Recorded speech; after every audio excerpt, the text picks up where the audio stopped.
memahami shape Anda. Shalom mitra produktif, jumpa lagi dengan saya, Pastor Tommy Ringo, di Tahta Daud Channel dan Podcast Produktif dalam program 50 episode kehidupan yang dikendalikan oleh tujuan yang alkitabiah. Untuk apa kita ada di dunia ini? Episode 31. Sebelum kita belajar bersama dan memulai perjalanan rohani yang mengasyikkan ini, mari kita memperkatakan dan merenungkan firman Allah yang tertulis dalam kitab Mazmur 139 ayat 13 yang berkata, "Sebab Engkaulah yang membentuk buah pinggangku, menenun aku dalam kandungan ibuku." Dari ayat tersebut kita diingatkan mitra produktif bahwa hanya Andalah yang dapat menjadi diri Anda. Hanya Andalah yang dapat menjadi diri Anda. Allah merancang kita masing-masing secara unik dan khusus supaya tidak ada yang benar-benar serupa di dunia ini. Tidak seorang pun yang persis sama dengan Anda, yang memiliki faktor-faktor gabungan yang membuat Anda unik dan khusus. Ini berarti tidak ada orang lain di dunia ini yang akan mampu memainkan peranan yang Allah rencanakan bagi Anda. Jika Anda tidak memberikan sumbangsih Anda yang unik dan khusus bagi tubuh Kristus, yaitu memberikan bantuan kepada sesama sebagai tanda kasih Anda kepada Allah, sumbangsih tersebut tidak akan ada.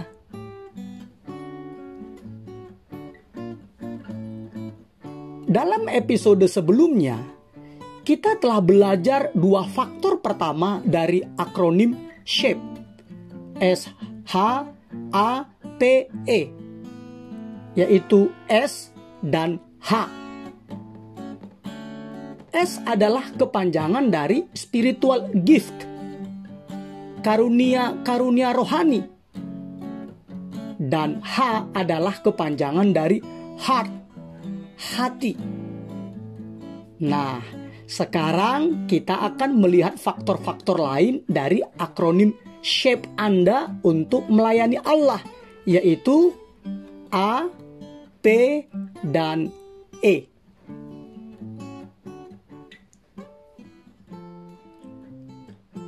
Huruf A dari akronim SHAPE adalah abilities, kemampuan. Bagaimana menerapkan skill atau kemampuan Anda. Kemampuan adalah bakat-bakat atau talenta alami yang ada saat Anda dilahirkan. Semua kemampuan kita berasal dari Allah. Roma 12 ayat 6a dan juga 1 Korintus 12 ayat 4-6. Bahkan kemampuan-kemampuan yang dipakai untuk berdosa juga berasal dari Allah. Hanya saja kemampuan-kemampuan tersebut disalahgunakan atau diselewengkan. Karena kemampuan-kemampuan alami Anda berasal dari Allah, maka kemampuan-kemampuan tersebut sama pentingnya dan sama rohaninya dengan karunia rohani Anda, yaitu akronim dari SHAPE S, yaitu spiritual gift. Perbedaannya adalah kemampuan Anda atau abilities diberikan bersamaan pada saat Anda dilahirkan ke dunia ini. Sedangkan karunia rohani atau spiritual gift diberikan pada saat Anda dilahirkan kembali, lahir baru, yaitu pada saat Anda bertobat dan menerima Yesus Kristus sebagai Tuhan, Raja, dan Juru Selamat Anda.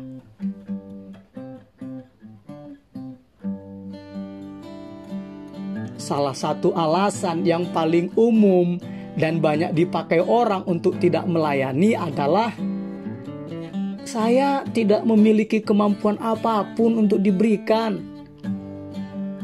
Ini aneh dan tidak masuk akal.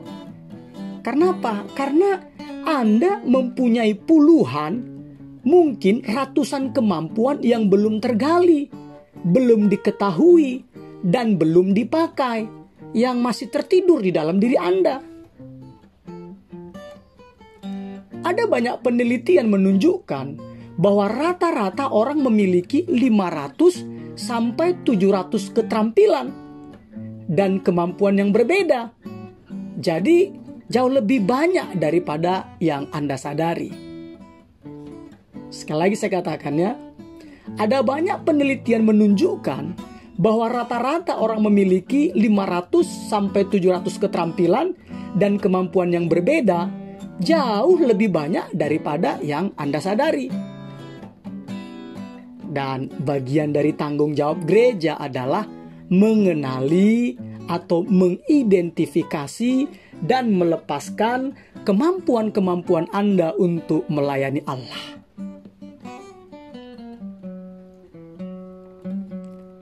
Setiap kemampuan dapat dipakai untuk kemuliaan Allah. Firman Allah dalam surat 1 Korintus 10 ayat 31 berkata, "Jika engkau makan atau jika engkau minum atau jika engkau melakukan sesuatu yang lain, lakukanlah semuanya itu untuk kemuliaan Allah." Alkitab dipenuhi contoh-contoh dari berbagai kemampuan yang dipakai Allah untuk kemuliaannya.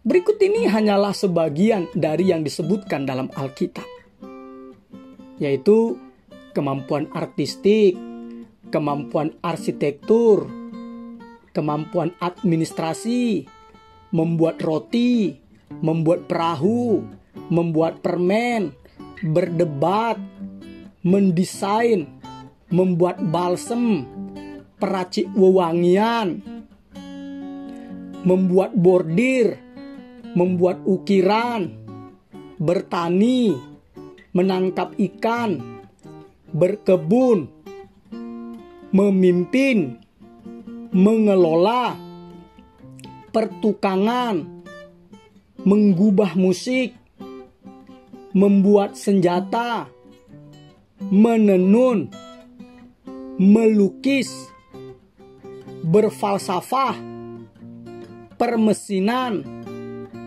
menciptakan, menjadi tukang kayu, berlayar, menjual, menjadi tentara, menjahit, mengajar, menulis sastra dan puisi.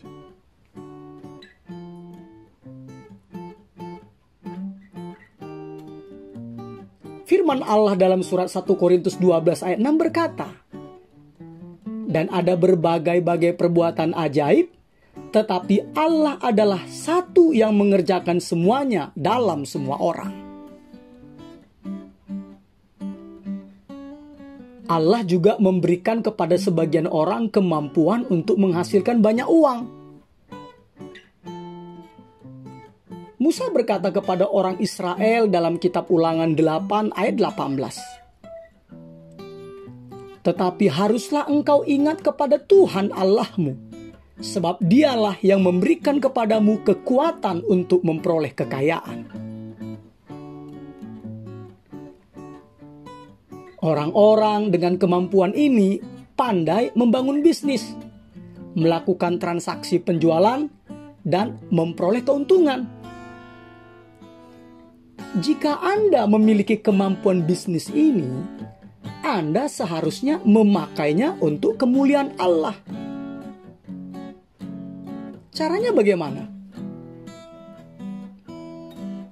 pertama, sadarilah bahwa skill atau kemampuan Anda berasal dari Allah dan berikanlah pujian kepadanya.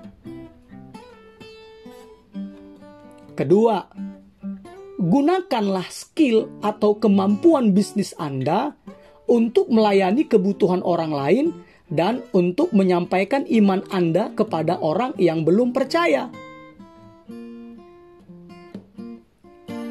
Ketiga, kembalikanlah setidaknya 1/10 atau 10% dari keuntungan kepada Allah sebagai tindakan penyembahan. Maleakhi 3 ayat 8-11. Dan terakhir, tetapkan tujuan Anda sebagai pembangun kerajaan dan bukan sekedar pembangun kekayaan. Kita akan membahasnya di episode 34.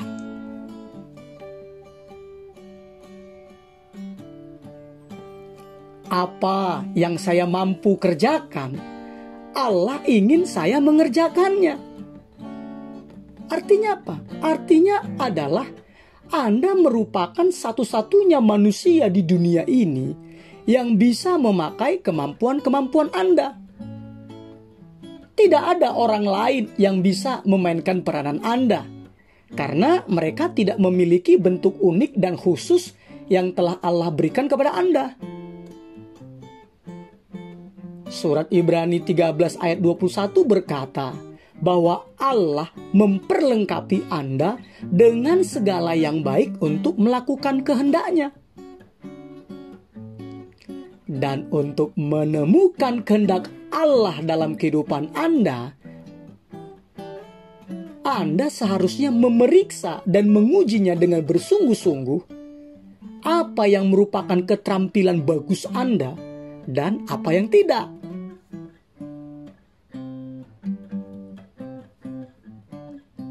Mitra produktif, Allah tidak pernah meminta Anda mengabdikan atau mendedikasikan kehidupan Anda untuk suatu tugas yang untuknya Anda tidak memiliki bakat atau talenta.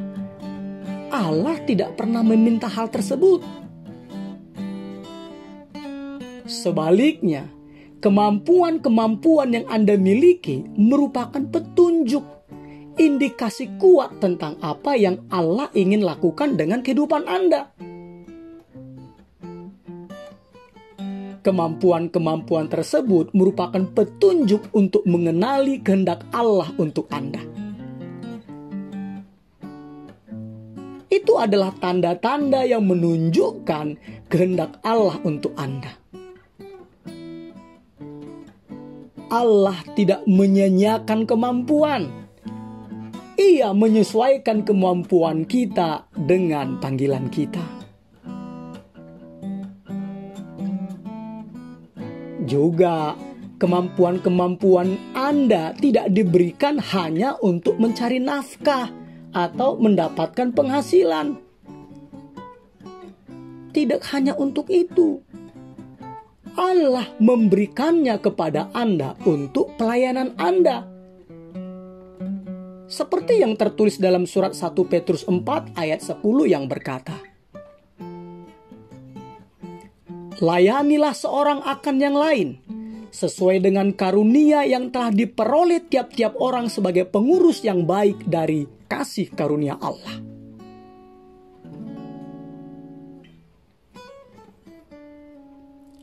Huruf P dari akronim SHAPE adalah personality atau kepribadian. Bagaimana memakai kepribadian Anda?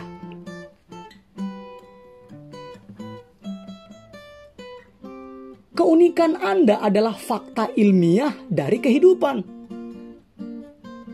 Belum pernah ada dan tidak akan pernah ada seseorang yang persis sama seperti Anda. Tidak akan pernah ada. Dan sudah jelas bahwa Allah menyukai keberagaman. Lihat saja di sekeliling Anda. Allah menciptakan kita masing-masing dengan suatu kombinasi sifat kepribadian yang unik. Allah menciptakan orang-orang yang introvert dan ekstrovert. Allah menjadikan orang yang menyukai rutinitas, namun juga menjadikan orang yang menyukai variasi. Allah menjadikan sebagian orang pemikir dan yang lainnya perasa. Allah menjadikan orang bekerja paling baik ketika sendirian dan yang lainnya lebih baik dengan berkelompok. Semuanya itu dikerjakan Allah dalam semua orang. 1 Korintus 12 ayat 6.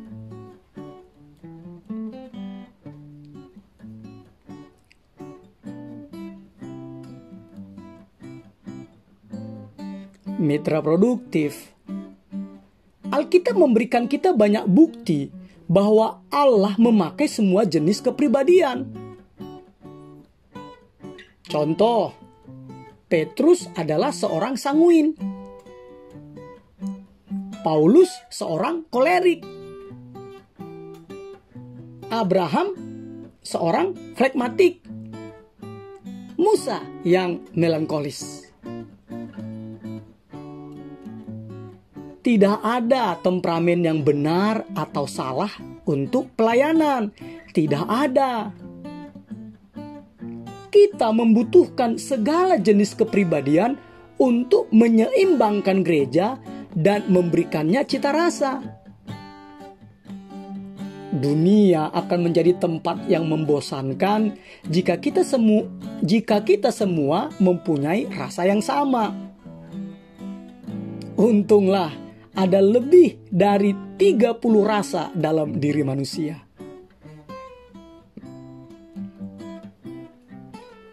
Kepribadian Anda mempengaruhi bagaimana dan di mana Anda memakai karunia rohani dan kemampuan Anda. Misalnya, 2 orang mungkin memiliki karunia penginjilan yang sama. Tetapi jika salah satunya introvert, bersifat tertutup, dan yang lain ekstrovert, bersifat terbuka, maka karunia tersebut akan diekspresikan dengan cara yang berbeda juga.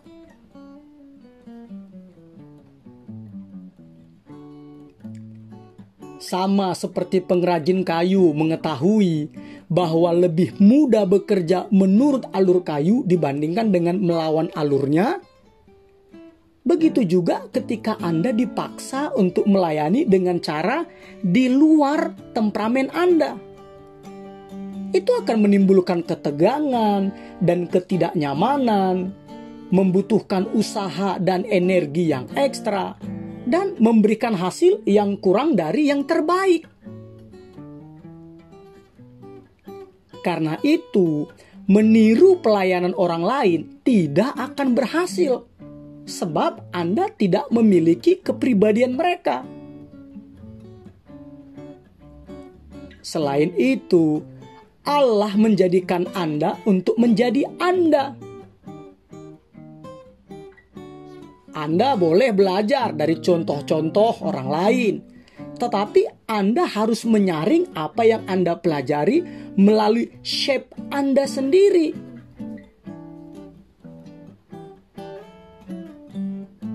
Zaman sekarang ini, ada banyak buku dan peralatan yang dapat membantu Anda memahami kepribadian Anda supaya Anda dapat menentukan bagaimana memakai kepribadian Anda untuk Allah.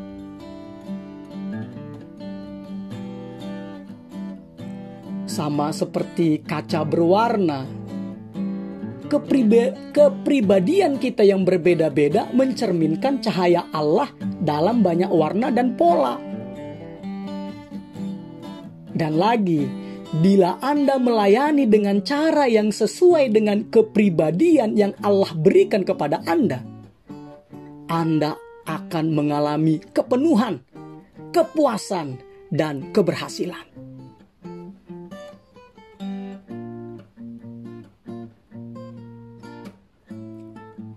E dari akronim SHAPE, SHAPE adalah experience, pengalaman.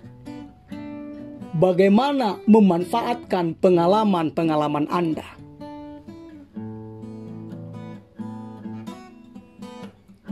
Anda telah dibentuk oleh pengalaman-pengalaman Anda di dalam kehidupan, yang sebagian besarnya di luar kendali Anda. Allah mengizinkan pengalaman-pengalaman itu untuk tujuannya membentuk Anda. Roma 8 ayat 28 sampai 29. Sekali lagi saya katakan ya, Anda telah dibentuk oleh pengalaman-pengalaman Anda di dalam kehidupan yang sebagian besarnya di luar kendali Anda. Allah mengizinkan pengalaman-pengalaman itu untuk tujuannya membentuk Anda. Roma 8 ayat 28 sampai 29. Ketika Anda menemukan shape Anda untuk melayani Allah, Anda perlu menguji setidaknya 6 jenis pengalaman dari masa lalu. 6 jenis pengalaman dari masa lalu. Pertama, pengalaman keluarga. Apa yang Anda pelajari ketika bertumbuh di dalam keluarga Anda? Kedua, pengalaman pendidikan. Mata pelajaran apa yang Anda sukai di sekolah? Ketiga, pengalaman pekerjaan. Dalam pekerjaan apakah Anda paling efektif dan Anda paling menyukainya? Keempat, pengalaman rohani. Waktu manakah yang merupakan waktu-waktu Anda yang paling berarti bersama Allah? Kelima, pengalaman pelayanan. Bagaimanakah Anda melayani Allah pada masa lalu? Keenam, pengalaman yang menyakitkan. Dari masalah-masalah, luka hati, penderitaan, dan pencobaan, apakah Anda telah belajar darinya?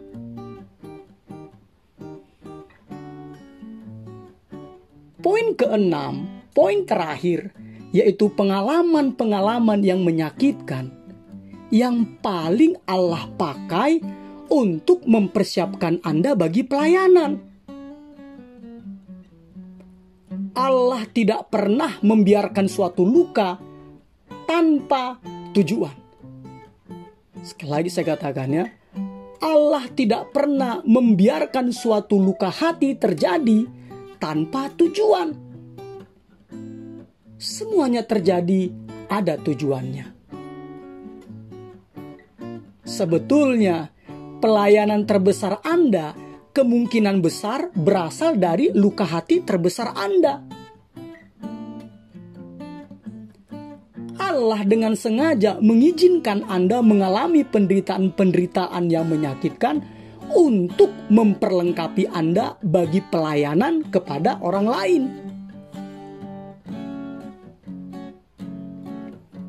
Allah dengan sengaja mengizinkan Anda mengalami hal-hal yang menyakitkan untuk memperlengkapi Anda agar dapat melayani orang lain. Surat 2 Korintus 1 ayat 4 berkata, yang menghibur kami dalam segala penderitaan kami, sehingga kami sanggup menghibur mereka yang berada dalam bermacam-macam penderitaan dengan penghiburan yang kami terima sendiri dari Allah.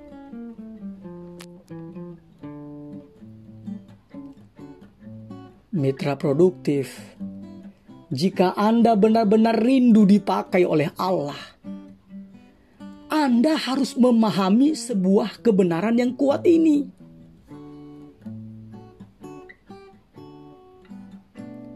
pengalaman-pengalaman yang paling Anda benci atau Anda sesali dalam hidup Anda, yaitu pengalaman-pengalaman yang ingin Anda sembunyikan dan lupakan, adalah pengalaman-pengalaman yang Allah ingin Anda pakai untuk menolong orang lain.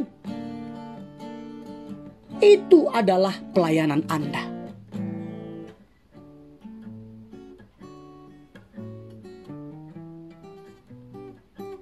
Agar Allah dapat memakai pengalaman-pengalaman Anda yang menyakitkan, Anda harus bersedia menceritakannya. Anda harus berhenti menutup-nutupinya, dan Anda harus dengan jujur mengakui kesalahan-kesalahan, kegagalan-kegagalan, dan ketakutan-ketakutan Anda. Melakukan hal ini bisa merupakan pelayanan Anda yang paling efektif dan juga menyembuhkan Anda. Orang selalu merasa dibangkitkan semangatnya ketika kita berbagi bagaimana anugerah Allah menolong kita dalam kelemahan, dibandingkan dengan jika kita menyombongkan kekuatan kita.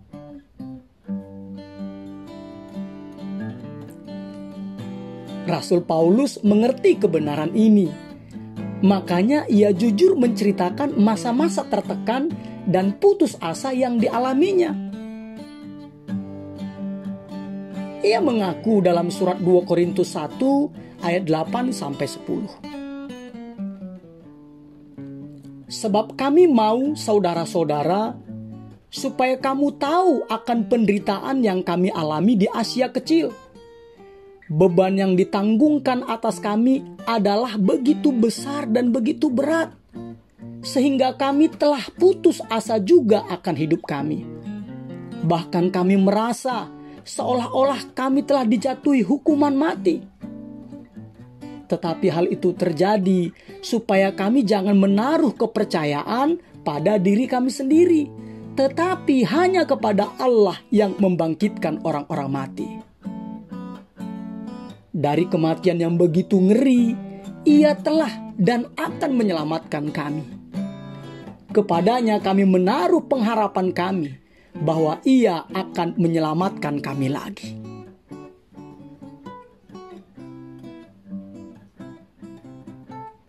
Seandainya Rasul Paulus merahasiakan pengalaman keraguan, keputusasaan, dan depresinya, jutaan orang tidak akan pernah mendapatkan manfaat dari pengalaman tersebut. Hanya pengalaman yang diceritakan atau yang dibagikanlah yang bisa menolong orang lain. Sekali lagi saya katakan ya, hanya pengalaman yang diceritakan atau dibagikanlah yang bisa menolong orang lain.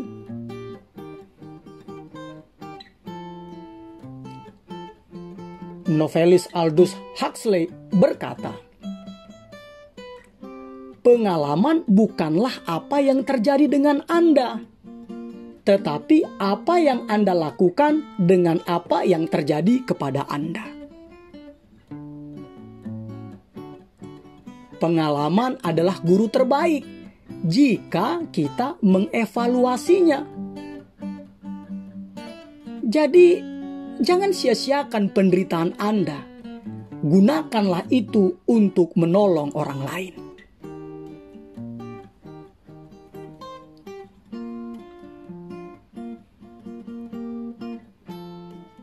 Setelah kita melihat dan belajar kelima cara yang Allah pakai untuk membentuk Anda dalam pelayanan, yaitu akronim SHAPE, SHAPE, S-nya spiritual gift, H-nya heart, A abilities, P personality, dan E experience. Saya berharap mitra produktif lebih menghargai kedaulatan Allah dan pikiran yang lebih terbuka tentang bagaimana Allah mempersiapkan Anda untuk tujuan melayaninya. Memakai SHAPE Anda adalah rahasia untuk dapat melayani secara lengkap, puas, dan berhasil. Anda akan menjadi sangat efektif ketika Anda memakai karunia-karunia rohani, spiritual gift, dan kemampuan-kemampuan Anda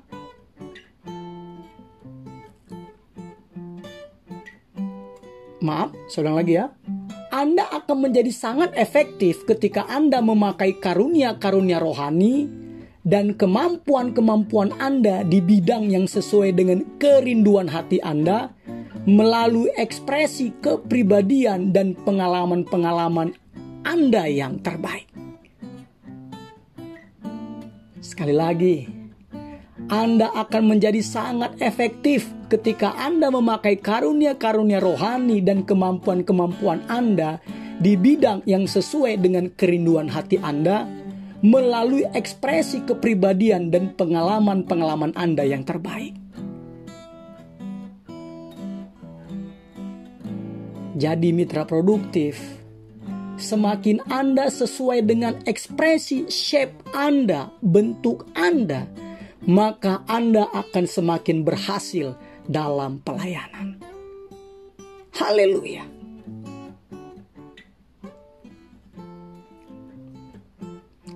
Episode 31. Berpikir dan merenungkan tujuan hidup saya. Nilai-nilai atau prinsip-prinsip yang harus dipikirkan dan direnungkan. Tidak ada seorang pun bisa menjadi diri saya. Ayat untuk diingat, 1 Petrus 4 ayat 10. Layanilah seorang akan yang lain, sesuai dengan karunia yang telah diperoleh tiap-tiap orang sebagai pengurus yang baik dari kasih karunia Allah. Pertanyaan untuk dipikirkan dan didiskusikan. Kemampuan dan pengalaman pribadi yang manakah yang bisa saya berikan kepada gereja saya? Immanuel, Allah menyertai kita mitra produktif. Amin.